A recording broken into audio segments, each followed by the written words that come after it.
बच्चों सुप्रभातम। आज हम कक्षा षष्ठ प्रथमः पाठः शब्द परिचय प्रथम को आपके सामने प्रस्तुत करते हैं। बच्चों, आप सबका ये विषय संस्कृत नया आया है, अर्थात आप इसको पहली बार पढ़ रहे हो। तो आपको कुछ इस पाठ को पढ़ने से पहले दो तीन बातें हैं, दो तीन तथ्य हैं जिनको जानना अति आवश्यक है। तो आप आराम से और बड़े ध्यान से सुनेंगे। अगर आप इन दो तीन बातों को पूर्व में ही ध्यान से समझ लेंगे तो आगे आपको किसी भी प्रकार की परेशानी का सामना नहीं करना पड़ेगा। सबसे पहले मैं आपको बताता हूँ कि संस्कृत भाषा में 3 लिंग होते हैं। हिंदी में भी आपने पढ़ा है और यहाँ भी जान लीजिए कि संस्कृत भाषा में 3 लिंग होते हैं: पुल्लिंग, स्त्रीलिंग एवं नपुंसकलिंग। पुरुष का बोध कराने वाले शब्द पुल्लिंग कहलाते हैं, स्त्रीलिंग का बोध कराने वाले शब्द स्त्रीलिंग कहलाते हैं और नपुंसकलिंग अर्थात जड़ पदार्थों का बोध कराने वाले शब्द नपुंसकलिंग कहलाते हैं। अब जैसे बालक शब्द है, क्या है? पुल्लिंग है। बालिका शब्द है, स्त्रीलिंग है। और फलम शब्द है, ये क्या है? नपुंसकलिंग। इतना आप जानते हैं। अब एक दूसरी बात जो महत्वपूर्ण है बहुत, उसको और जान लीजिए कि बच्चों, संस्कृत भाषा में वचन जो होते हैं वो 3 होते हैं। कितने होते हैं? 3। और अभी तक आपने पढ़े हैं, चाहे इंग्लिश लैंग्वेज हो चाहे हिंदी भाषा हो, उसमें आपने 2 पढ़े हैं। कौन कौन से? एक वचन और बहुवचन, ये पढ़े हैं आपने। लेकिन यहाँ आपको ये समझना है कि संस्कृत भाषा में एक वचन, द्विवचन और बहुवचन, एक के लिए एक वचन और 2 के लिए अलग से द्विवचन की सृष्टि की गई है। संस्कृत में द्विवचन भी आता है, द्विवचन भी होता है। 2 आदमी के लिए, 2 स्त्रियों के लिए या 2 चीज़ों के लिए द्विवचन की संज्ञा दी गई है। तो ये बहुत ही महत्वपूर्ण आपको बात है जो समझनी है, क्योंकि पूरी संस्कृत भाषा वचन पर चलती है और लिंग पर चलती है। तो वचन आप समझ गए होंगे, 2 वचन होते हैं। अब देखिए, इस प्रथम पाठों में क्या है? पाठ का नाम शब्द परिचय और प्रथम, शब्द का परिचय पहला। तो इसमें पहले देखिए, शब्द आ रहा है। इसमें क्या आ रहा है? शब्द आ रहा है। शब्द को समझिए, शब्द क्या होता है? 2 या 2 से अधिक वर्णों से बने सार्थक समूह को शब्द कहते हैं। अगर मैं आपको सीधी सी भाषा में कहूं कि अक्षर कहते हो कि नहीं आप? ऐसे 2 अक्षर जिनका कोई अर्थ हो, ऐसे 2 अक्षर या ऐसे 2 वर्ण जिनका कोई अर्थ हो, तो वो क्या कहलाता है? शब्द कहलाता है। समझ गए बच्चों? शब्द। अब इसमें कौन सा शब्द पढ़ोगे आप? इसमें पढ़ोगे एसह। एसह माने यह, और सह, सह माने वह। 2 शब्द पढ़ोगे इसमें आप। कौन कौन से? एसह, एसह माने यह और सह, सह माने वह। अब हमने आपको अभी बताया था थोड़ी देर पहले कि संस्कृत में 3 वचन होते हैं। कौन कौन से? एक वचन, द्विवचन और बहुवचन। तो एसह शब्द के भी कितने हो जाएंगे? पार्ट 3 हो जाएंगे, 3 हो जाएंगे। जैसे एसह माने यह, एतौ माने ये दोनों और एते माने ये सब। ऐसे ही दूसरा शब्द कौन सा आएगा? सह, सह माने वह, तौ माने वे दोनों और ते माने वे सब। तो बच्चों, एसह, एतौ, एते, यह, यह दोनों, ये सब, सह, वह, तौ, ते, सह, तौ, ते, वह, वे दोनों, वे सब। ये दोनों शब्दों को आप इस पाठ में पढ़ोगे, ये आपको जानना है। अब और क्या आएगा इसमें? एक नया शब्द आगे आएगा, कह। कह माने कौन, कह माने कौन, और कह से बनेगा कौन दोनों, कौन सब। कह, कऊ, के, कौन, कौन दोनों, कौन सब। अब बच्चों, एक और बात जो आपको समझनी है वो ये है, जैसे हमने बोला है एसह, तो ये आप पाठ में जो देख रहे हो एसह, हम क्यों बोल रहे हैं एसह? एस शब्द के पीछे जो 2 बिंदु लगे हुए हैं, इनका उच्चारण होता है हा, और इसको कहते हैं विसर्ग। क्या कहते हैं? विसर्ग। ये आपको समझना है। इसको विसर्ग कहा जाता है और इसका उच्चारण होता है एसह। तो देखिए, अब हम पाठ प्रारंभ करते हैं और आपको इसका अर्थ समझाते हैं। अब आप समझ गए होंगे। देखिए, एसह कह, जैसे मैं बोल रहा हूं बच्चों वैसे ही आपको उच्चारण करना है। अगर संस्कृत को आप उच्चारण सही करोगे तो लिखोगे भी सही। लिखना तभी सही होगा जब आप उच्चारण सही करोगे, और उच्चारण सही कब होगा? जब आप गुरु की बात को ध्यान से सुनोगे। जैसे हम आपको पढ़ा रहे हैं ऐसे ही हमको हमारे गुरुओं ने पढ़ाया था और इसका उच्चारण सिखाया था। एसह कह, यह कौन है? एसह, एसह अर्थात यह। चषकः, चषकः माने गिलास। अब देखिए चषक शब्द आ गया। चषक शब्द कैसा है? पुल्लिंग है। और कितना चषक है, कितना प्याला है? एक है। एसह चषकः, यह गिलास है। किम एसह बृहत्, किम माने क्या, एसह माने यह, बृहत् माने बड़ा। क्या यह बड़ा है? न, नहीं। एसह लघु, यह छोटा है। बच्चों 4 लाइनों का आप अर्थ समझ गए होंगे। इसी प्रकार से हम आगे चलते हैं। अब देखिए हमने आपको दूसरा शब्द बताया था सह। एसो माने यह और सह माने वह। तो देखिए सह, सह कह, वह कौन है? सह शौचिकः, वह शौचिक है। शौचिक माने होता है सिलाई करने वाला, दर्जी। वह दर्जी है। शौचिकः किम करोति, दर्जी क्या करता है, अर्थात दर्जी क्या कर रहा है। किम से खेलती, क्या वह खेल रहा है? न, नहीं। सह वस्त्रम सीव्यति, वह कपड़े सिल रहा है। वस्त्र माने कपड़े और सीव्यति माने सिल रहा है। बड़ा ही आसान है और बड़ा इंटरेस्टिंग है। आप बच्चों इसी प्रकार से आपको समझना है और इसी प्रकार से अभ्यास करना है पढ़ने का। अब देखिए ये तो आपके एक वचन शब्द हो गए दोनों, एसह और सह। अब आएगा द्विवचन। द्विवचन का अर्थ होता है दो के लिए। अब हमने आपको बताया था एसह, एतौ, एते, यह, ये दोनों, ये सब। अब दो वाला शब्द आ गया, दो के लिए जो है द्विवचन। एतौ कौ, ये दोनों कौन हैं? एतौ सुनकौ स्तः, ये दोनों सुनकौ माने कुत्ते, ये दोनों दो कुत्ते हैं। अब देखिए सुनकौ शब्द लिखा है। सुनकह शब्द माने, सुनकह अगर होगा तो हो जाएगा एक कुत्ता, और सुनकहु माने हो गए दो कुत्ते। तो यहाँ एतहु सुनकहु स्तः, ये दोनों कुत्ते हैं। किम एतहु गर्जत, क्या ये दोनों गर्जना कर रहे हैं? न, एतहु उच्चई बुक्कत, न, ये दोनों जोर से, उच्चई माने जोर से, बुक्कत माने भौंक रहे हैं। ऐसे ही बच्चों जैसे हमने एक वचन, द्विवचन और बहुवचन बताया था आपको, ऐसे ही इसमें चलेगा। बुक्कति, बुक्कतः, बुक्कंती, भौंक रहा है, दो भौंक रहे हैं, और बुक्कंती माने बहुत सारे भौंक रहे हैं। आप समझ गए होंगे।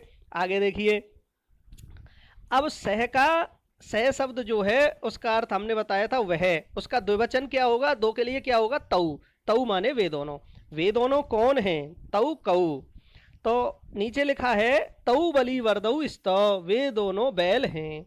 किम तौ धावत, क्या वे दोनों दौड़ रहे हैं? न, नहीं। तौ क्षेत्रम करसत, वे दोनों खेत को करसत माने जोत रहे हैं। आगे देखिए अब आएगा बच्चों बहुवचन। किसका बहुवचन? एसह का बहुवचन। एसह का बहुवचन क्या होगा? अब हम बोल के बता रहे हैं। तो एसह, एतौ, एते, यह, ये दोनों, ये सब। तो बहुवचन हो गया ये सब। एते का अर्थ हुआ ये सब। एते के, ये सब क्या हैं? एते स्यूता संति, ये सब स्यूता माने थैले, बैग। इंग्लिश में आप कहते हो ना बैग, वही है हिंदी में थैले, और उसी को संस्कृत में कहते हैं स्यूताः। एते स्यूताः संति, ये सब थैले हैं। किम एते हरित वर्णः, क्या ये सब हरित माने हरे, वर्णा माने रंग के, क्या ये सब हरे रंग के हैं? नहीं, नहीं। एते नील वर्णः सन्ति, ये सब नीले रंग के हैं। ते के, अब देखिए सह शब्द जो है उसका बहुवचन आ गया यहाँ। सह, तौ, ते। ते माने वे सब। वे सब कौन हैं? ते वृद्धा संति, वे सब बुढ़े हैं। वृद्धः, वृद्धौ, वृद्धा, एक बुढ़ा, दो बुढ़े और बहुत सारे बुढ़े। तो वे सब वृद्ध हैं, बुढ़े हैं। किम ते गायन्ति, क्या वे सब गा रहे हैं? नहीं। ते हसन्ति, वे सब हंस रहे हैं। बच्चों आप इसका अर्थ भली भांति समझ गए होंगे। और मैंने जो आपको संस्कृत की मूलभूत 2-3 बातें बताई थी, उनको फिर मैं आपको रिवाइज करता हूँ। संस्कृत में 3 लिंग होते हैं, 3 वचन होते हैं, विसर्ग का उच्चारण हा होता है। इन सब बातों को आप समझ गए होंगे और मैंने जिस तरह से आपको पढ़ करके बताया है उसी प्रकार से आप घर पर इसका उच्चारण करेंगे पाठ का और उसका अर्थ करेंगे। बहुत आसानी से आपको समझ में आएगा और इसी तरह से हम आपको प्रत्येक पाठ के वीडियो प्रस्तुत करते रहेंगे जिससे कि आप आसानी से संस्कृत विषय को घर पर सीख सकें। धन्यवाद। जय तु भारतम, जय तु संस्कृतम। और अभी आपको इसके जो नीचे शब्दार्थ हैं उनको भी आप समझ सकते हैं क्या आपको समझना ही है और उनको याद करना है। जैसे चस्का माने गिलास, इंग्लिश में भी लिखा हुआ है, आप बहुत अच्छी तरह समझते जाएंगे। इन सारे शब्दार्थों को आप करेंगे। और ये नीचे जो लिखा है, अब देखिए अभ्यास को देखिए आप, अभ्यास में लिखा है उच्चारणम कुरुतः, तो उच्चारण करना है वो आप समझ लीजिए। मैंने आपको बताया था विसर्ग का उच्चारण हा होता है। छात्रः, शिक्षकः, मयूरः, शुकः, बालकः, गजः, मकरः, विडालः, मूषकः, चालकः, घटः, दीपकः, अश्वः, चंद्रः, गायकः। अब देखिए बच्चों, चित्राणि दृष्ट्वा पदानि उच्चारयत, चित्रों को देख करके पद का उच्चारण करना है। अब देखिए चित्र में आपको कौन दिखाई दे रहा है? घास पात को लेकर के एक व्यक्ति दिखाई दे रहा है, इसको कहते हैं किसान। किसान को संस्कृत में कहते हैं कृषकः। आगे वाले चित्र में देखिए वृषभः, वृषभ माने बैल। भल्लूकः, भल्लूकः माने भालू। मंडूकः, मंडूकः का अर्थ होता है मेढक। कपोतः, कपोतः माने कबूतर। पर्यंकः, पर्यंकः माने बेड जिस पर आप सोते हो रात को। दूरभाषः, दूर माने दूर की, भाषा माने वार्ता करने वाला। दूरभाषः अर्थात टेलीफोन। काकः, काकः माने कौवा। शौचिकः, शौचिकः माने दर्जी। अब देखिए बच्चों प्रश्न नंबर 2, आप जब तक प्रश्न में क्या पूछा जा रहा है इसको नहीं समझोगे तो आप उत्तर नहीं लिख सकते। अब आप देखिए इसमें ये जो प्लस प्लस करके शब्द लिखे हैं इनको मिला करके एक बना करके लिख दिया है, जैसे च स कह। अब दूसरा क्या बनेगा? शौचिकः, शौचिकः। अब देखिए तीसरा, देखिए सा पर ऊ की मात्रा लग जाएगी। सुनकऊ, सुनकऊ अर्थात कुत्ता। सुनकऊ। आगे क्या बनेगा? धावतः, धावतः। आगे देखिए क्या बनेगा? वा में री मिल जाएगा, वृद्धा, वृद्धा बन जाएगा। आगे क्या बनेगा? गायंती, गायंती। समझ गए? तो इसमें हमने क्या किया, प्रश्न में क्या लिखा था? वर्ण संयोजनेन पदम लिखत। वर्ण माने वर्णों को, संयोजनेन माने संयोजन करके, पदम माने शब्दों को लिखो। समझ गए होंगे आप, इनको मिला करके लिखना है। अब आप समझ लीजिए बच्चों, आगे वाला प्रश्न जो है वो बहुत महत्वपूर्ण है, इसको समझना है आपको। बच्चों कोई भी जो व्यंजन होता है, कोई भी जो व्यंजन होता है, जैसे का, खा, गा, घा, व्यंजन की बात कर रहा हूं बच्चों में, तो कोई भी जो व्यंजन होता है उसका उच्चारण तब तक नहीं किया जा सकता जब तक कि उसमें कोई स्वर नहीं मिला हो। समझ रहे हो ना बात को? जैसे हम क ये उच्चारण किया हमने, मान लो क उच्चारण किया, तो का मतलब है इसमें छोटा आ मिला हुआ है। अगर किसी वर्ण में कुछ भी नहीं मिला है तो उसमें क्या मिला हुआ है? छोटा आ, तभी उसका उच्चारण हो सकता है। समझ गए बच्चों? और अगर उस पर कोई मात्रा लगी है तो वो मात्रा तो होती ही है, उसकी तो कोई दिक्कत ही नहीं है। जैसे सीव्यति, जैसे इसमें लघु दिखा रखा है, लघु में ला शब्द जो है उस पर कोई मात्रा नहीं है, तो इसका मतलब उसमें क्या मिला हुआ है? छोटा आ मिला हुआ है। और घा शब्द जो है उसमें तो पहले से ऊ की मात्रा लगी हुई है। इसी तरह से आपको सबको अलग करना है। तो देखिए सीव्यति, सीव्यति में सा हलंत आ जाएगा। अब यहाँ एक नई चीज आ गई आपके सामने, हलंत। हलंत का मतलब होता है, ये देखिए ला शब्द में जैसे ऊपर एक शब्द के नीचे जो तीर जैसा निशान, एक छोटा सा कोमा जैसा लग रहा है, वो हलंत होता है। हलंत का मतलब होता है ये शब्द आधा है, इसमें ये शब्द जो है आधा है, इसमें कोई स्वर नहीं है। तो देखिए सीव्यति को जब हम इस प्रकार से लिखेंगे, सीव्यति पर ई की मात्रा है, सा पर ई की मात्रा है, तो सा को पहले हलंत वाला बना करके लिखो, हलंत। और इसमें क्या लगा हुआ है? ई। और इसके बाद में क्या है? वा। वा कैसा है? आधा है, तो इस पे वा पर भी हलंत लगा दो नीचे, वा। और फिर है या, या को हलंत कर दो, या हलंत हो गया। अब या को हलंत किया तो या में क्या मिला हुआ है, आ मिला हुआ है। और फिर है ती, ती अर्थात तय ले लिया, तय हलंत कर दो और इसमें ई की मात्रा। अब समझ गए बच्चों, जिस पर कोई मात्रा लगी है वो मात्रा उसमें प्लस करके लिखनी है, और जिस पर कोई मात्रा नहीं है उसको आधा मान करके हलंत के रूप में ही लिखना है, और उसमें क्या मिला हुआ होता है, आ मिला हुआ होता है। इस तरह से इन सारे प्रश्नों को आप कर लेंगे प्लस प्लस करके। अब देखिए प्रश्न नंबर 3, उदाहरण को देख करके रिक्त स्थान की पूर्ति करनी है। उदाहरण को देख करके हमने आपको बताया था संस्कृत में 3 वचन होते हैं, जैसे एक चषकः, एक चषक, चषकौ 2 चषक, चषका माने 3 चषक, 1 गिलास 2 गिलास बहुत सारे गिलास। ऐसे ही क्या बनेगा, नीचे जो शब्द है उससे क्या बनेगा, बलिवर्दः, बलिवर्दऊ, और फिर तीसरा बनेगा बलिवर्दः। आप बनाएंगे इसी तरह से। अब देखिए इसमें पहला दे रखा है सुनकः, फिर दूसरा बनेगा सुनकऊ, फिर बहुवचन बनेगा सुनकः। ऐसे ही आपको बनाना है। संस्कृत को अगर आप थोड़ा सा समझ जाएंगे तो इसको बहुत अच्छी तरह कर दोगे। ये खेल के रूप में हो जाती है। देखिए ये एक तरह का ये गेम है।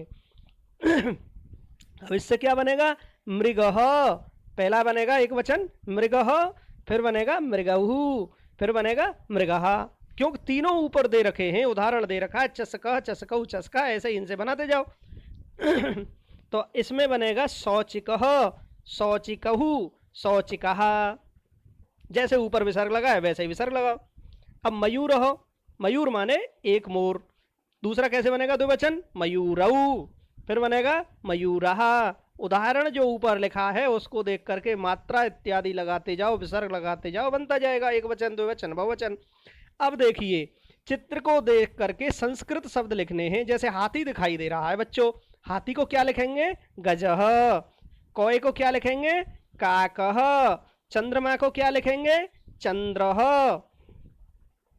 आगे देखिए, आगे क्या दिखाई दे रहा है बेटा, तालः, ताला दिखाई दे रहा है तो इसको लिखेंगे तालः, ताल और ला पर विसर्ग।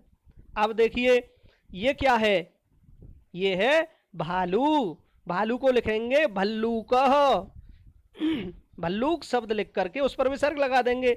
आगे देखिए ये कौन है, ये है बिल्ली, बिल्ली को कैसे लिखेंगे, बिडालः, बिडालः, बिडालः।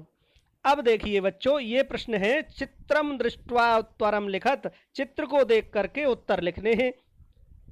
चित्र में देखिए कि ये क्या पूछ रहा है और फिर वो क्या उसका कर रहा है, तो वो लिखना है। जैसे बालकः किम करोति, प्रश्न पूछा है बालक क्या कर रहा है, उत्तर लिखा है बालकः पठति, बालक पढ़ रहा है।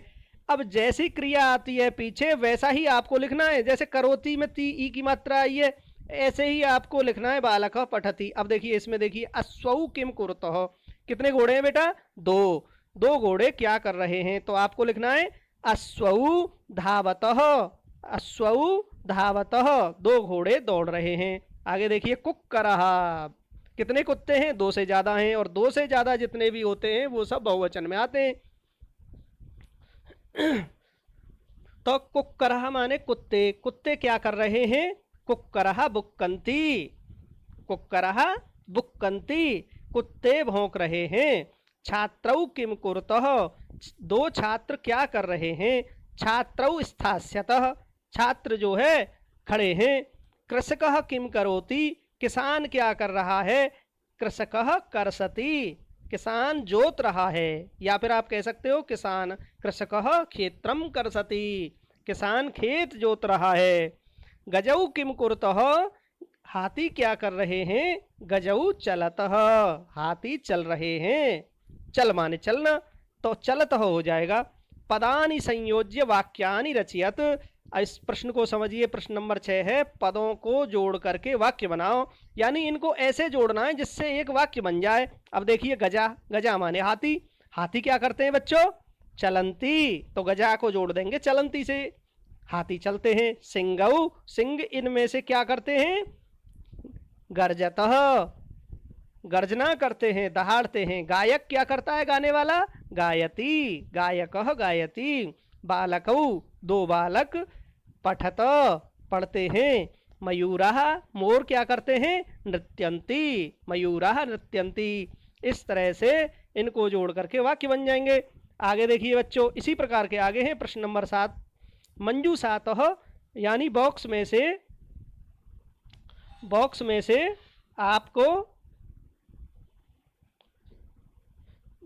से आपको शब्द लेकर के स्थान की पूर्ति करनी है।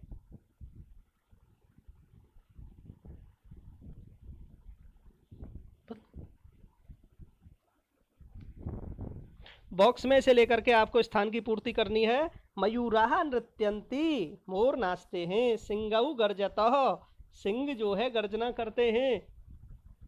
गजौ चलतः, हाथी चलते हैं। वानरः बंदर क्या कर, वानरः खादति, बंदर खाता है। वृक्षा फलंती, वृक्ष फल देते हैं।